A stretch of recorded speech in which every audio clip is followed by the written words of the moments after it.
Good morning student. तो जैसे कि हमारा चैप्टर नंबर 4 चला हुआ है जिसका नाम है एडमिशन ऑफ अ पार्टनर। तो जैसे कि आपको पता ही है कि एडमिशन ऑफ अ पार्टनर भी रिकंस्टिट्यूशन ऑफ पार्टनरशिप फर्म का ही एक केस है कि एक केस ये भी होता है जिस केस में रिकंस्टिट्यूशन होता है पार्टनरशिप फर्म का। तो एडमिशन ऑफ पार्टनर भी इस तरह से हम कह सकते हैं कि एक रिकंस्टिट्यूशन ऑफ पार्टनरशिप फर्म है, और जब भी रिकंस्टिट्यूशन होता है हमें कुछ एडजस्टमेंट करनी होती है, ये भी आपको पता है। और उन एडजस्टमेंट में से हम सबसे पहले न्यू प्रॉफिट शेयरिंग रेशियो भी कैलकुलेट कर चुके हैं, सेक्रीफाइसिंग रेशियो कैसे कैलकुलेट की जाती है वो भी कर चुके हैं। अब जो हमारा नेक्स्ट पॉइंट है वो है एडजस्टमेंट ऑफ गुडविल से रिलेटेड। गुडविल की वैल्यूएशन कैसे की जाती है ये हम लास्ट चैप्टर में स्टडी कर चुके हैं। अब जो हमारा पॉइंट रहेगा वो रहेगा एडजस्टमेंट ऑफ गुडविल, कि इस गुडविल को एडजस्ट कैसे किया जाता है। लास्ट चैप्टर में भी हमने कुछ ना कुछ एडजस्टमेंट की है गुडविल की, लेकिन यहाँ जो एडजस्टमेंट है वो थोड़ी सी डिफरेंट रहेगी। तो चलिए बात करते हैं कि ये क्या है। तो सबसे पहले अगर हम थोड़ा सा रिवाइज करेंगे गुडविल है क्या। गुडविल क्या होती है? एक इंटेंजिबल एसेट्स है because of which a firm earn higher profit as compare to the normal profit. अब उसके बाद अगर हम बात करें कि ये गुडविल अराइज कैसे होती है, this goodwill is arise due to the effort of the existing partner in partnership firm, कि जो भी एग्जिस्टिंग पार्टनर है उनके एफर्ट की वजह से ये गुडविल क्रिएट होती है। तो यहां जो ये ड्यू टू एफर्ट जो गुडविल क्रिएट होती है उसको हम सेल्फ जनरेटेड गुडविल कहते हैं। और जो सेल्फ जनरेटेड गुडविल होती है आपको पता ही है कि इसको हम बैलेंस शीट में शो नहीं किया करते। अब उसके बाद जो हमारे पास पॉइंट आता है कि जो न्यू पार्टनर होता है, अब इसकी हम गुडविल की जो बात करें, गुडविल का पॉइंट हम यहाँ क्यों स्टडी कर रहे हैं कि जब भी नया पार्टनर एडमिशन लेता है या एक तरह से एंटर करता है पार्टनरशिप फर्म में, तो वो अपने साथ कुछ शेयर तो कैपिटल का लेकर आता है, वो कैपिटल भी लेकर आता है, और कुछ जो है अपने हिस्से की गुडविल भी लेकर आता है जो उसकी बनती है। जो भी उसका शेयर बनता है टोटल गुडविल में, जो फर्म की गुडविल रहेगी उसका जो भी शेयर बनता है वो उतनी गुडविल भी अपने साथ लेकर आता है। और इस गुडविल का किया क्या जाता है कि वो इस गुडविल से कंपनसेट करता है सैक्रिफाइसिंग पार्टनर्स को। सैक्रिफाइसिंग पार्टनर कैसे? कि जैसे जब भी वो पार्टनरशिप में एंटर करेगा तो फर्स्ट ईयर जो भी प्रॉफिट होंगे उसको भी कुछ ना कुछ प्रॉफिट मिलेगा। अब पहले दो पार्टनर थे, सपोज करो ए और बी, वो प्रॉफिट शेयर कर रहे थे, उन्होंने सी को एडमिट किया पार्टनरशिप फर्म में। अब नॉर्मल है कि जब सी एंटर करेगा तो जब उस ईयर के प्रॉफिट में उसका भी कुछ ना कुछ शेयर होगा, तो कुछ ही प्रॉफिट सी को भी मिल रहा होगा। लेकिन जो सी को प्रॉफिट मिल रहा होगा वो कहीं ना कहीं ए और बी के हिस्से में से ही काट कर सी को दिया जा रहा होगा। तो इसका मतलब कहीं ना कहीं ए और बी सेक्रीफाइस कर रहे होंगे, ए और बी का ही कुछ शेयर जो है सी को दिया जा रहा होगा एज ए प्रॉफिट। तो यहां जो ये गुडविल लेकर आता है न्यू पार्टनर, जो न्यू पार्टनर है इस गुडविल से क्या करता है, by this goodwill new partner compensate the sacrificing partner by paying them amount of this goodwill. तो एक बार ध्यान से सुनिए कि जब भी न्यू पार्टनर आता है तो उस केस में ओल्ड पार्टनर को कुछ ना कुछ क्या करना होता है, सेक्रीफाइस करना होता है। तो जब न्यू पार्टनर आ रहा होता है पार्टनरशिप फर्म में तो अपने साथ वो कैपिटल भी लेकर आ रहा होता है, क्योंकि बिजनेस में बाकी दो पार्टनर ने तो पैसा लगाकर बिजनेस स्टार्ट किया है। तो जब न्यू पार्टनर आएगा वो भी कुछ ना कुछ पैसा उसमें जरूर लगाएगा, तो वो एज ए कैपिटल भी लेकर आएगा। और जब न्यू पार्टनर आता है तो कहीं ना कहीं दूसरे पार्टनर सेक्रीफाइस कर रहे होते हैं, तो उन्होंने जो भी सेक्रीफाइस किया उसके बदले में वो उनको कुछ ना कुछ किसी फॉर्म में कंपनसेट करता है, और वो कंपनसेट करता है गुडविल की फॉर्म में, कि वो जो अपने हिस्से की गुडविल लेकर आएगा उस अमाउंट से रिमेनिंग पार्टनर को, जिन्होंने भी सेक्रीफाइस किया है एग्जिस्टिंग पार्टनर ने, उनको कंपनसेट किया जाएगा। लेकिन याद रखिए जिन्होंने सेक्रीफाइस किया है सिर्फ उन्हीं को ही कंपनसेट किया जाएगा इस गुडविल की अमाउंट से। और ये जो गुडविल न्यू पार्टनर लेकर आता है उसके लिए हम वर्ड यूज करते हैं प्रीमियम फॉर गुडविल। यहां हम गुडविल वर्ड यूज नहीं करते, उसके लिए हम वर्ड यूज करते हैं प्रीमियम फॉर गुडविल। अब न्यू पार्टनर कितनी गुडविल लेकर आएगा ये कैसे कैलकुलेट की जाती है? ये कैलकुलेट की जाती है कि जितनी भी टोटल फर्म की गुडविल होगी,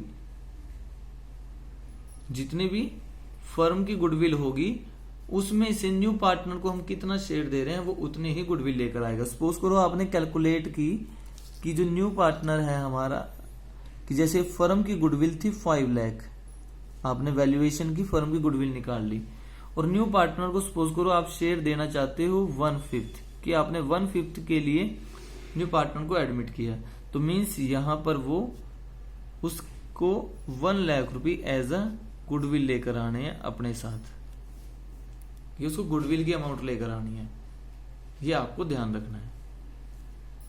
और इस केस में अब ये तो हो गया क्लियर कि वो कैपिटल भी लेकर आएगा, कैपिटल पहले से ही डिसाइड की गई होगी कि वो इतनी कैपिटल लेकर आएगा। गुडविल के लिए आपको कहा जा सकता है कि आपको कैलकुलेट करनी पड़ सकती है, तो आप ऐसे कैलकुलेट करोगे, सबसे पहले आप पूरी फर्म की गुडविल कैलकुलेट करोगे, पूरी फर्म की गुडविल कैलकुलेट करोगे और उस पार्टनर का शेयर जितना भी है प्रॉफिट में उतने ही वो क्या करेगा, गुडविल लेकर आएगा। तो जैसे यहाँ इसका शेयर था 1/5, तो वो उतनी गुडविल लेकर आएगा, मीन्स 1 लाख रुपए गुडविल के लेकर आएगा। अब जो न्यू पार्टनर है जो वो गुडविल लेकर आता है, वो गुडविल या तो क्योंकि उसने गुडविल किस लिए लेकर आ रहा है, क्योंकि वो जिसने भी सेक्रीफाइस किया है एग्जिस्टिंग पार्टनर में से उसको कंपनसेट करने के लिए गुडविल लेकर आ रहा है। अब उनको कंपनसेट करने के लिए जब वो गुडविल लेकर आ रहा है, तो हो सकता है कि वो उन सेक्रीफाइसिंग पार्टनर को प्राइवेटली पेमेंट कर दे, यानी कि बिजनेस से बाहर ही उनकी पेमेंट कर दे। एक तो ये पॉइंट हुआ कि बिजनेस से बाहर ही उनको पेमेंट करके एडजस्ट कर दी उनकी अमाउंट। एक ये है कि वो बिजनेस में लेकर आया अमाउंट, फिर उसने उसकी एडजस्टमेंट की। अब एक चीज ध्यान रखिए, अगर वो पहले केस की बात करते हैं कि गुडविल इज पेड प्राइवेटली, तो जब प्राइवेटली का मतलब है कि बिजनेस में वो अमाउंट आई ही नहीं, और आप तो जो अकाउंट बना रहे हो वो बना रहे हो बिजनेस के, तो जो अमाउंट बिजनेस में आई ही नहीं तो उसकी एंट्री आप नहीं करोगे। मीन्स कि जब भी आपके पास केस आए goodwill is paid privately to the sacrificing partner, तो प्राइवेटली अगर पे कर दी, प्राइवेटली मीन्स बिजनेस से बाहर ही बाहर पेमेंट कर दी उनकी, उनको पे कर दिया, कंपनसेट कर दिया, तो बिजनेस से बाहर जो कुछ भी हुआ है उसकी एंट्री हम अपनी बुक्स में नहीं करेंगे। मीन्स इस केस की कोई एंट्री हम अपनी बुक्स में नहीं दिखाएंगे। दूसरा केस एक ये होता है कि गुडविल जो है, गुडविल की जितनी भी अमाउंट है वो पार्टनर, न्यू पार्टनर जो है उस अमाउंट को बिजनेस में लेकर आ रहा है। एक तो यह है कि बिजनेस से बाहर पेमेंट कर दी, और एक है बिजनेस के अंदर लेकर आ रहा है। तो इन दोनों ही केस में हम क्या करते हैं, पहले केस का तो मैं बता चुका हूं कि इस केस में कोई एंट्री नहीं करेंगे क्योंकि बिजनेस में कुछ भी नहीं आया। लेकिन जब बिजनेस में लेकर आता है वो कैश की फॉर्म में या किसी और फॉर्म में, उस केस में क्या किया जाता है, उससे रिलेटेड हमारे अब नेक्स्ट पॉइंट है। उन नेक्स्ट पॉइंट में भी तो सबसे पहले तो आपने ये चेक करना है कि हो सकता है कि एक तो आपने गुडविल इवैल्यूएट की कि उस टाइम पे कि जब भी रिकंस्टिट्यूशन हुआ, जब भी एडमिशन हुआ पार्टनर का, तो उस टाइम कुछ ना कुछ गुडविल आपकी बुक्स में पहले से ही शो हो रही थी, बैलेंस शीट में पहले से ही गुडविल शो हो रही थी। एक तो वो गुडविल होती है जो ऑलरेडी शोन इन द या already appeared in the balance sheet, और एक वो गुडविल है जो आप एडमिशन के टाइम पे कैलकुलेट करके देख रहे हो कि फर्म की गुडविल इस टाइम कितनी है। तो इस केस में क्या होता है कि जो goodwill already appeared in the books of the firm, तो उस केस में हमारे पास दो केस होते हैं कि या तो पार्टनर ये चाहते हो कि they want to write off this goodwill, और दूसरा केस हो सकता है कि they don't want to write off this goodwill.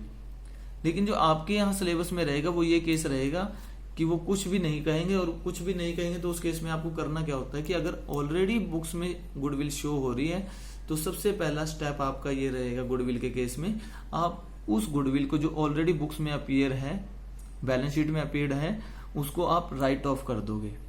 और राइट ऑफ असेट्स को जब भी आप राइट ऑफ करोगे, गुडविल को जब भी आप राइट ऑफ करोगे, तो गुडविल हो जाएगी क्रेडिट और जो ओल्ड पार्टनर है वो हो जाएगी डेबिट।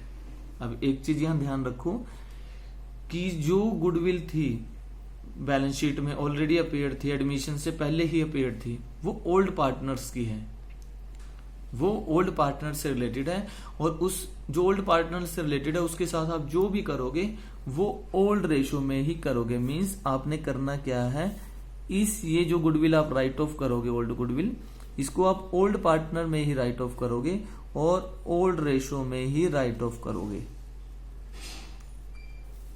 ओल्ड रेशो में कैसे कि जैसे फॉर एग्जांपल अगर मैं आपको ये कहूं कि ओल्ड गुडविल जो है वो बुक में जैसे ए और बी दो पार्टनर थे जिनकी प्रॉफिट शेयरिंग रेशो थी 3:2, उन्होंने सी को एडमिट किया।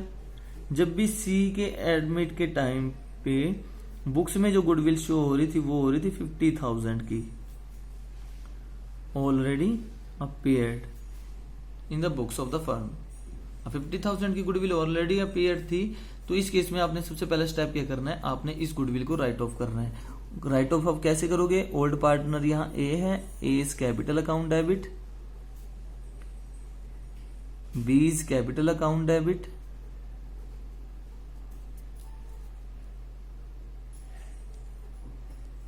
और 2 में आ जाएगा यहां गुडविल। इस तरह से हम इसको राइट ऑफ करेंगे। गुडविल की अमाउंट थी यहाँ 50,000 और जो भी उनकी ओल्ड रेशियो में, ओल्ड रेशियो थी 3:2, 3:2 मीन्स यहाँ पर 30,000 ए के कैपिटल अकाउंट में डेबिट कर दिए और 20,000 बी के कैपिटल अकाउंट में डेबिट कर दिए। ये आपने हमेशा करना है, आपके पास रिकंस्टिट्यूशन का कोई सा भी केस आए तो यहाँ पर ये रहेगा। तो यहाँ पर हमने इस तरह से इस सिचुएशन को हैंडल करना है। यहाँ पर जो दूसरा केस है वो अभी आपके पास सिलेबस में नहीं है। केस ये भी होता है कि जब जो पार्टनर है they don't want to write off this goodwill, कि ऑलरेडी जो बुक में है वो चाहते हैं कि जो बुक्स में दिख रही है उसको दिखा रहने दो, उसको रहने दो शो ऐसे ही। लेकिन हमारे जो यहाँ पर +2 है उसमें ऐसा नहीं है अभी के लिए। उसके अकॉर्डिंग तो आप सिर्फ इतना करोगे, अगर आपको बुक्स में लगता है कि बुक्स में ऑलरेडी शो हो रही है गुडविल, तो आप उसको क्या करोगे, राइट ऑफ करोगे। और राइट ऑफ की एंट्री ये होती है old partners capital account debit to goodwill account, और ये आपने ओल्ड रेशियो में राइट ऑफ करनी है। ये थी वो गुडविल जो ऑलरेडी अपीयर्ड है और इसकी एडजस्टमेंट आपने सबसे पहले करनी है। न्यू पार्टनर जो गुडविल लेकर आए उसकी एडजस्टमेंट बाद की बात है, पहले आपने ये करना है। उसके बाद अब बात करते हैं कि अब जो न्यू पार्टनर आया वो अपने साथ कुछ ना कुछ लेकर आया है, तो आपने यहाँ ध्यान रखना है अपने साथ वो क्या लेकर आता है, कैपिटल लेकर आता है और अपने साथ कुछ गुडविल लेकर आता है। गुडविल लेकर आता है कंपनसेट करने के लिए। तो हम एंट्री क्या करते हैं, जब वो कैपिटल लेकर आते हैं तो एंट्री करते हैं हम कैश या bank account debit to capital. अब इससे देखो उस जो न्यू पार्टनर आया उसकी कैपिटल रेज हो रही है और यहाँ आपने उसी का नाम लिखना है। जैसे अगर सी लेकर आया तो आप लिखोगे टू सीज कैपिटल अकाउंट, कि कैश या bank account debit to C's capital account. और जब वो गुडविल लेकर आता है उसी टाइम में गुडविल लेकर आया, गुडविल के लिए भी एंट्री सेम है, कैश या बैंक अकाउंट डेबिट टू, इस गुडविल के लिए हम क्या वर्ड यूज करते हैं जो न्यू पार्टनर लेकर आता है, वो है प्रीमियम फॉर गुडविल अकाउंट। तो यहाँ एक तरह से, क्योंकि जब भी वो अपने साथ लेकर आएगा दोनों चीजें साथ में लेकर आता है, तो उसके लिए हम एक ही एंट्री कर सकते हैं और आपने भी एक ही एंट्री करनी है, वो रहेगी आपकी कैश या bank account debit to C's capital account to premium for goodwill account. ये हमारी सेकंड एंट्री रहेगी। पहली एंट्री तो राइट ऑफ करने के लिए, राइट ऑफ करने की अगर जरूरत है बुक्स में, अगर ऑलरेडी अपीयर्ड है गुडविल तो सबसे पहली एंट्री उसको राइट ऑफ करने की। राइट ऑफ करने के बाद जो न्यू पार्टनर अपने साथ गुडविल लेकर आया है हम उसकी एंट्री करेंगे। अब उसके बाद हमारा वर्क क्या रहता है, ये जो वो गुडविल लेकर आया है ये किस पर्पस के लिए लेकर आया है, सैक्रिफाइसिंग पार्टनर को कंपनसेट करने के लिए। अब हम ये गुडविल बांट देते हैं किन में, जिन भी पार्टनर ने सैक्रिफाइस किया है। अब जिन भी पार्टनर ने सैक्रिफाइस किया है उनमें बांट देते हैं। अब कैसे बांटते हैं ये भी आपने ध्यान में रखना है। तो अब जैसे देखिए कि यहां पर अगर हम बात करें कि ये जो पार्टनर था ये टोटल लेकर आया, एक तरह से ये लेकर आया 5 लाख, सॉरी ये लेकर आया हमारे पास 1,50,000 अमाउंट लेकर आया।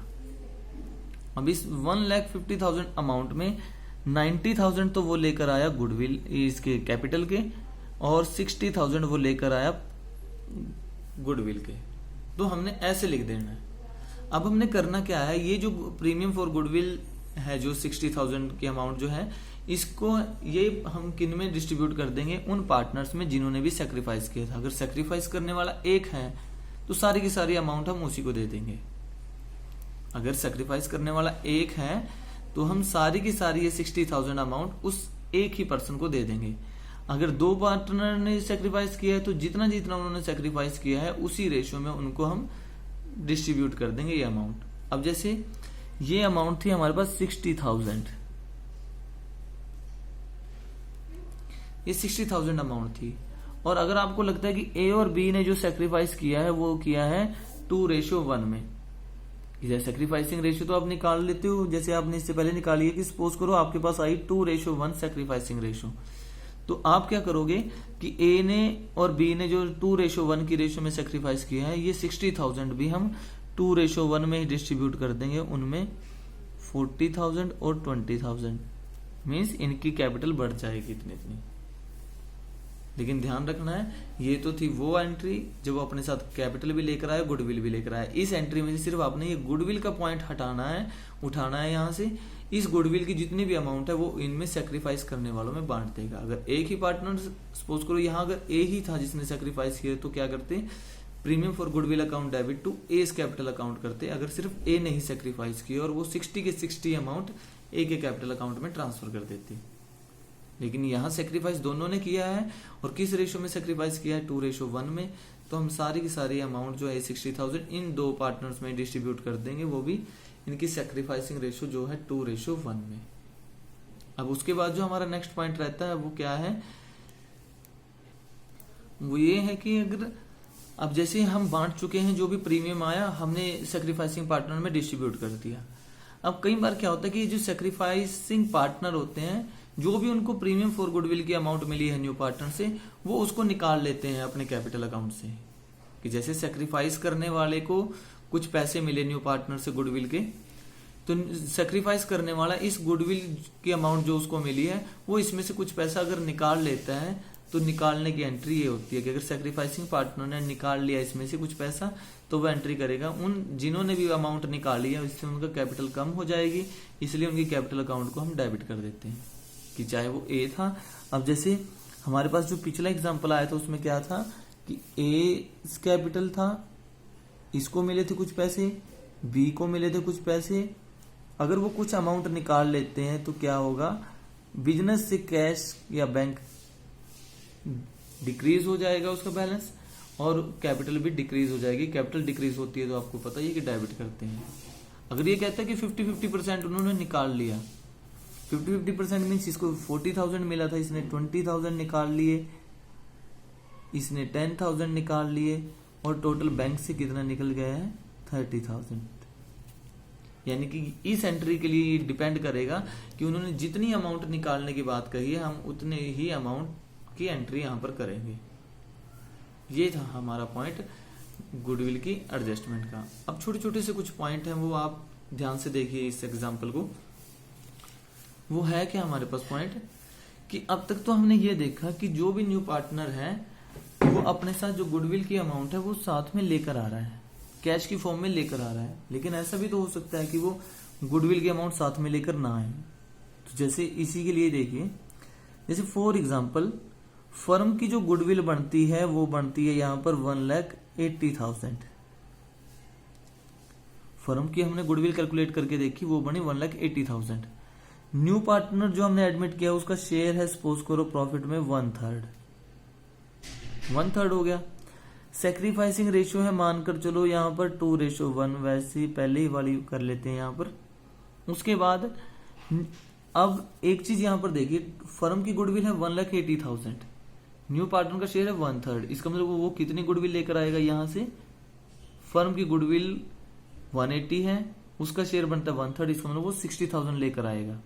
उसको 60,000 रुपये as a premium for goodwill लेकर आने थे। लेकिन सपोज करो वो सिर्फ 40,000 लेकर आता है। ये आपने देखना है कि वो 40,000 जो लेकर आया, क्या उसको इतने ही लेकर आने थे। तो यहां से हमें क्या क्लियर हो रहा है कि इसके अकॉर्डिंग अगर देखा जाए उसको 60,000 रुपये एज अ गुडविल लेकर आने थे, लेकिन वो लेकर कितने आया, 40,000। अब वो 20,000 का क्या करेंगे, तो उन 20,000 का क्या करेंगे, देखिए सबसे पहले तो हमारी एंट्री ये रहेगी। अभी के लिए मैं यहाँ कैपिटल का पॉइंट इग्नोर कर रहा हूँ कि कैपिटल भी कुछ लेकर आया है। हम सिंपल एंट्री करेंगे यहाँ पर कि कैश या बैंक अकाउंट डेबिट, हम यहां पर लिखेंगे to premium for goodwill account. ये एंट्री तो हमने वो जितनी लेकर आए सिर्फ उतने के हिसाब से करनी है। वो कितनी अमाउंट लेकर आया है हमें पता है कि वो 40,000 रुपीज लेकर आया है गुडविल के लिए, तो हमने 40,000 से यहां पर एंट्री कर दी। अब पॉइंट ये आता है कि जो हम सेकंड स्टेप करते हैं वो क्या करते हैं कि premium for goodwill account debit, कि हम इस पैसे को किन में डिस्ट्रीब्यूट करते हैं, जिन्होंने भी सेक्रीफाइस किया था। सेक्रीफाइसिंग यहां से हमें पता चल रहा है कि ए और बी दोनों ने किया था 2:1 में, तो हमने ए को भी कुछ देना है टू एस कैपिटल अकाउंट,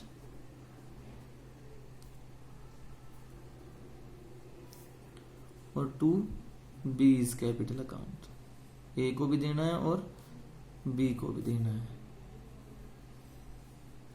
अब ये तो 40,000 था, लेकर उसको कितने आने थे 20,000 और लेकर आने थे। तो जो वो पैसे अपने हिस्से के नहीं लेकर आया वो उसके लिए हम उसके करंट अकाउंट से डिडक्ट कर लेते हैं। C's current account debit. ध्यान रखिए, एक बार दोबारा से रिपीट कर रहा हूं कि हमने चेक करना है कि न्यू पार्टनर को कितनी गुडविल अपने साथ लेकर आनी थी। फिर हम देखते हैं कि वो लेकर कितनी आया। बनती थी 60,000 उसको लेकर आनी थी, लेकिन वो सिर्फ 40,000 लेकर आया। मीन्स जो 20,000 वो नहीं लेकर आया वो हम उसके करंट अकाउंट से डिडक्ट कर लेंगे, यानी कि उसके करंट अकाउंट से निकाल लेंगे। तो यहाँ हम कर देंगे डिडक्ट कर देंगे, यानी कि उसका करंट अकाउंट कम कर देंगे। तो यहाँ से हम क्या करते हैं, करंट अकाउंट या कैपिटल अकाउंट जब भी कम होता है तो उसको हम डेबिट किया करते हैं। तो आपने यहाँ क्या करना है, सीज करंट अकाउंट डेबिट 20,000 हमने वहां से निकाल ली।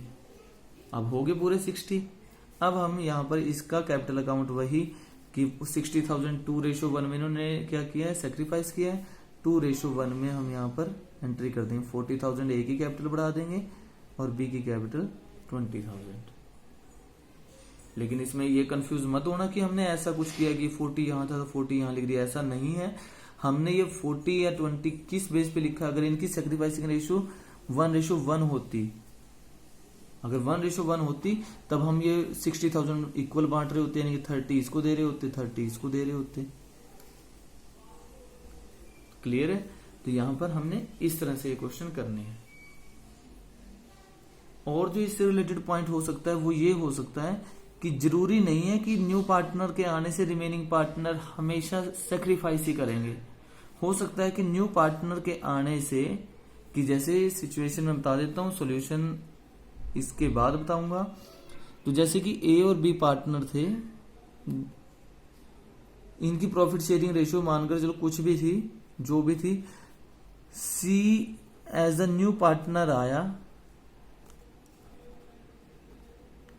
और जी जब सी एज अ न्यू पार्टनर आया तो हो सकता है कि ए ने तो गेन किया हो उसके आने से और बी ने सैक्रिफाइस किया हो। अब तक तो हम सिर्फ ये देख रहे थे कि जब भी न्यू पार्टनर आया सी ने एंटर किया, सी ने एंटर करने की वजह से जो रिमेनिंग पार्टनर थे ए और बी उन्होंने सैक्रिफाइस किया। लेकिन ऐसा जरूरी नहीं है कि नए पार्टनर के आने से रिमेनिंग सभी पार्टनर ही सैक्रिफाइस करेंगे। हो सकता है कि रिमेनिंग पार्टनर में से कोई एक सैक्रिफाइस कर रहा हो और एक गेन कर रहा हो, तो उस केस में एडजस्टमेंट एंट्री कुछ और होगी। तो अभी के लिए तो आपने इसी से करना है। जो नेक्स्ट वीडियो होगी उसमें मैं इससे रिलेटेड पॉइंट जो है आपको बताऊंगा कि